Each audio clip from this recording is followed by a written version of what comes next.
برقوق. ايه يا ابو حميد؟ عندك ايه النهارده؟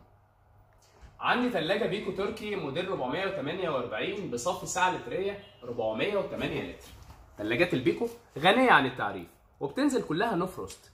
السعه اللتريه 408 ودي بتكون اعلى كفاءه واقل استهلاك للكهرباء، استهلاكها الشهري 25 كيلو وات بس. ثلاجات البيكو بتنزل بتكنولوجيا الموتور البرو سمارت انفرتر، وده هيقلل جدا في استهلاك الكهرباء، بخلاف ان صوت الثلاجه بيكون هادي تماما.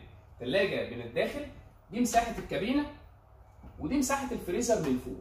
الفريزر بيكون 94 لتر والكابينه بتكون 296 لتر، بتيجي بثلاث ارفف شديده التحمل، بخلاف درج الخضار المزود بتكنولوجيا الهارفست فريش. تكنولوجيا الهارفست فريش دي محاكاه لضوء الشمس داخل الثلاجه علشان يضمن الخضار والفاكهه تفضل طازه لاطول فتره ممكنه. ثلاجات البيكو مؤخرا موجود منها مصري وما زال موجود منها التركي. اللي قدامنا ده الموديل التركي، ممكن نقلب الباب يمين وشمال حسب اتجاه مطبخك عن طريق نقل المفصلات.